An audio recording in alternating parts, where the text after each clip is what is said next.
guys, I'm doing a journal video today. It's been a little while since I've done a journal related video. Overdue, I think we could probably say. In my last video I mentioned about the journal that I was using in a coping mechanism kind of way. That video was titled Are You Up for the Challenge? And that was a hodgepodge video of general stuff and journal stuff and Filofax stuff, and some of you did say that you'd like to know a little bit more about the journal that I've used as a coping mechanism. So I thought, okay, if you guys are interested in that, then I will share it with you. So that's what I'm going to do today. And the way I've coped with stuff might be different to the way you cope with stuff, but this is just kind of the way I personally have dealt with stuff. So shit happens, doesn't it, to people all the time, and as I say, the secret to happiness is how we deal with those crap times, and whether we, going forward, yes, there's always going to be a time of sadness and grief or dealing with whatever's going on, but then once you start to get past that or time goes on, in my personal opinion, I think you need to start finding a way of dealing with that in order to get back to your old self. And if you can't get back to your old self, dealing with a way to help you move on to the person that you were going to become, because everything that goes on in our life shapes us, changes us, so we're never going to be the 100% the person who we were yesterday, but we can kind of be more of what we want to be, taking on board all the crappy stuff that's happened and just move on. And for me, my journal really helps me to deal with that sort of stuff. And I'm a very big believer of, if you think positive things will happen, and trying to remain positive to attract positive. And that, I remember what it was like when I worked in an office environment, that one person would moan, then the next person would moan, the next person would moan, and before you knew it, you were caught up in a massive whinge moan fest, which then made you feel a bit down and depressed, even if you were actually quite happy in the first place. So I try and, not to be false, but I try and be as positive as I can be in order to try and make myself more positive. It's very hard to explain, because I don't want you to think that I'm coming across as false, because what you see on camera is what I'm really like in person, although I am quite shy. When I first meet people, I am quite shy, but going forward I feel like I am quite genuine. So, but that doesn't mean that I don't have issues sometimes within that need dealing with or concern me, or all that kind of stuff. I hope that makes sense, because it's such a hard topic to talk about, and so I try and stay positive, or try and get myself to be positive so that I can be more positive, and that helps me deal with my problems and my issues and stuff that I'm going through.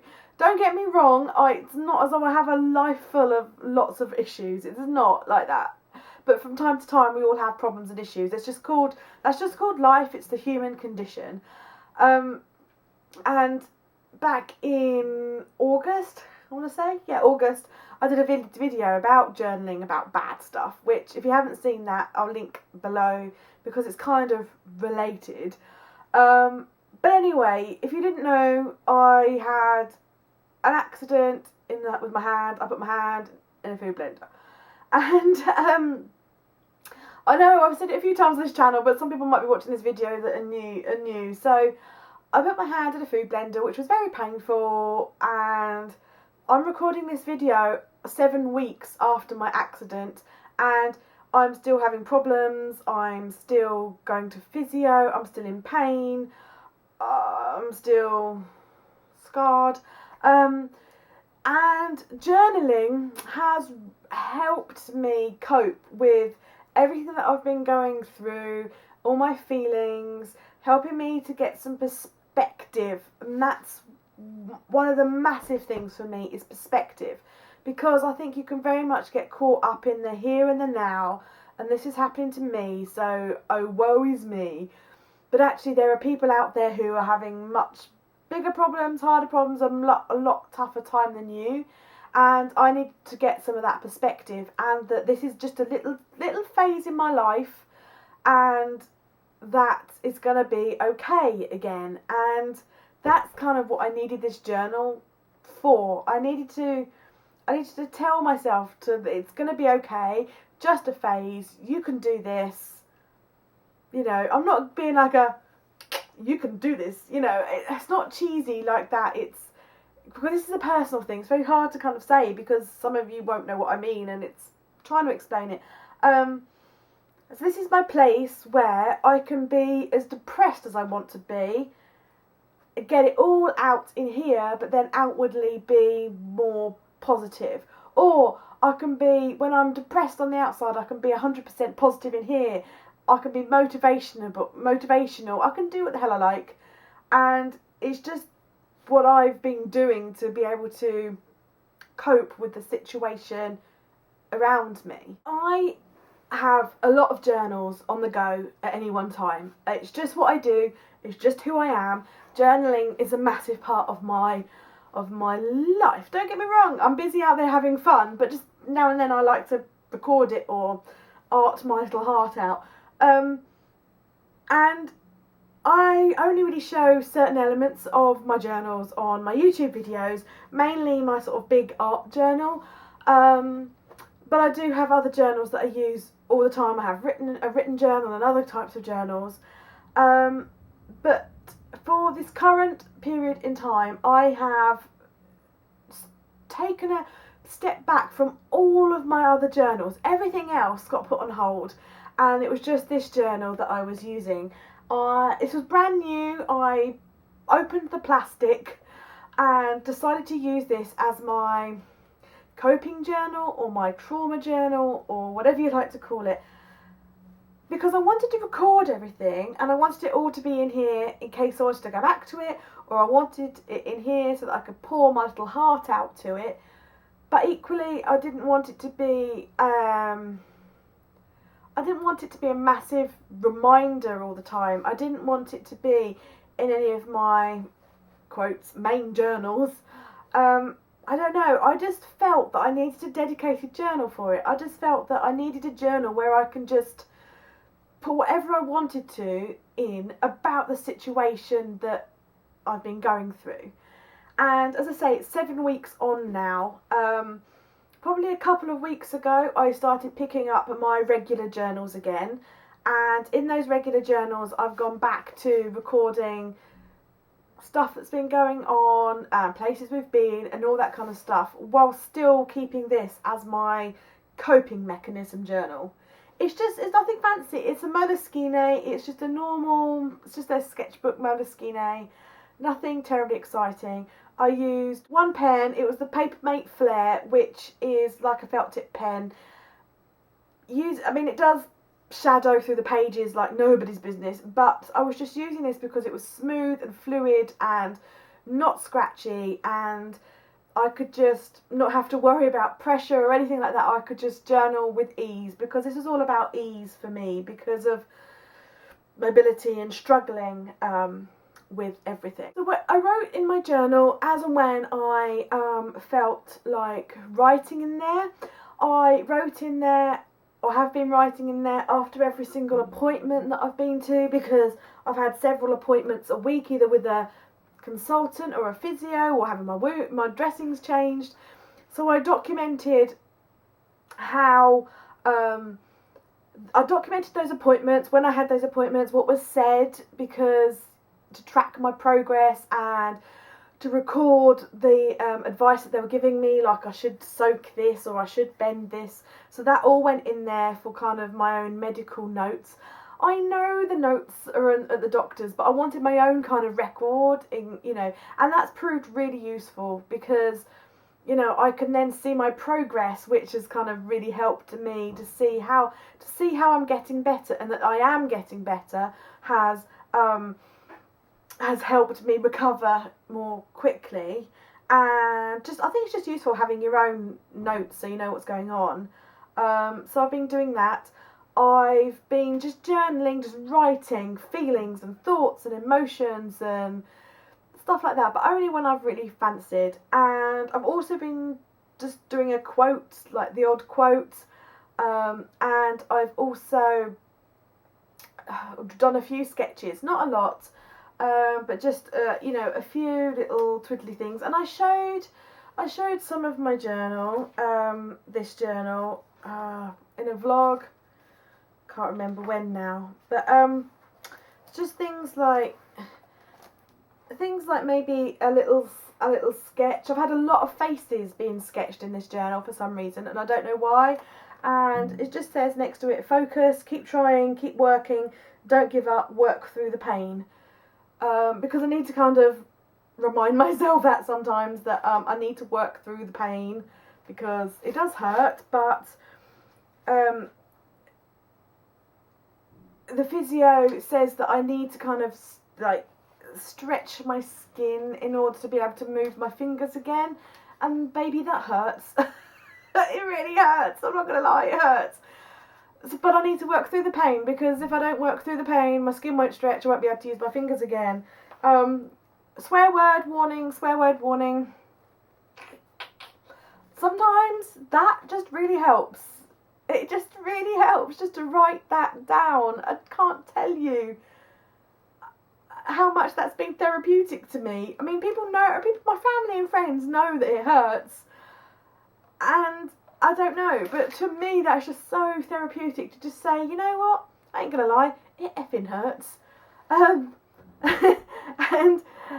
my journal, that's just how it's helped me. So yeah, it's just a cross between writing and sketching and telling myself it's going to be okay, recording what's going on, keeping a bit of perspective.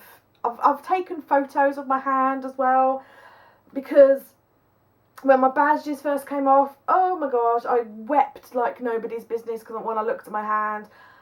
I took a photo of it to record it, and you know what, 2 weeks later, it doesn't look anything like the photo. It's so much better than the original photo. So being able to see how much I've changed as well has kind of helped me to move on to the next stage.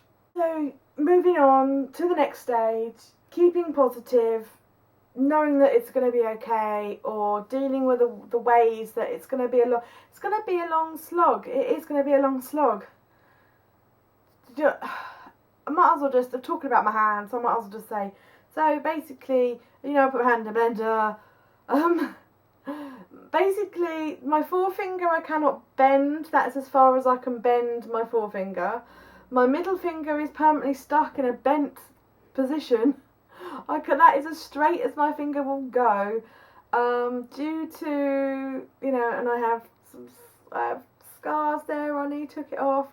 On my forefinger, as I was saying, I've just got red skin now. It was all horrible, and I can't feel anything on the tip of this finger at all.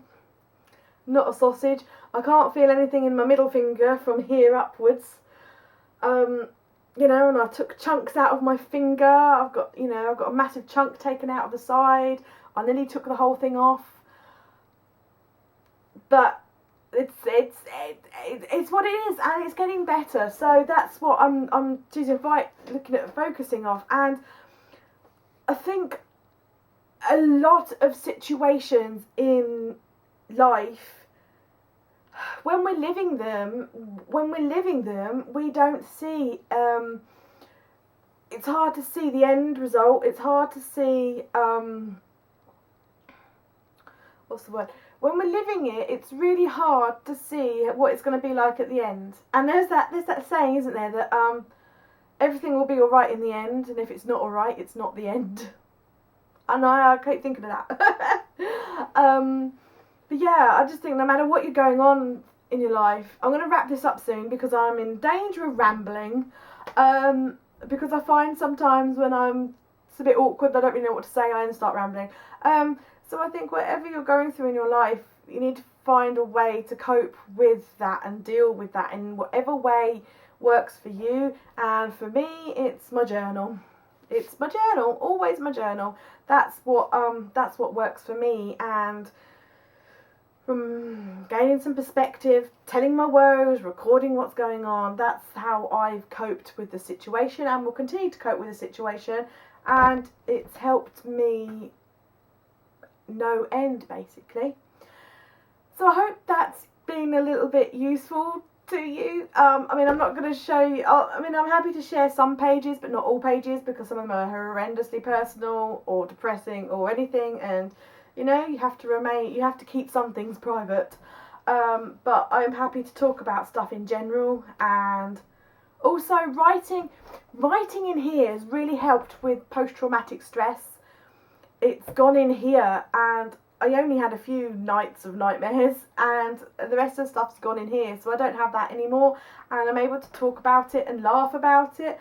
I mean, what crazy buffoon goes and puts their hand in a food blender when it's plugged in?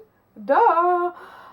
You know, so I'm able to laugh about it now because this has helped me gain a bit of perspective and see the light at the end of the tunnel. So there we go, guys. I'm not like, I don't know, so I might as well just end it. So I hope wherever you're at in your life that you find a way to cope with life. I mean, let's face it, let's cope with life. Sometimes life is difficult to cope with, let alone anything else. That you find a way that copes well for you. You know, I don't want any sympathy. I'm just about this. It is what it is. It is what it is. And you know, I can move my 2 fingers on my thumb now, and the other 2 fingers are pretty. And you know, life's good. So so that's my take on coping and everything. And as I say, I'm just going to shut up now because I don't really know what else to say, and I'm going to ramble. So much love to you guys. Journal your little socks off if it's what helps for you, and hopefully I'll see you for more journal videos soon. Bye!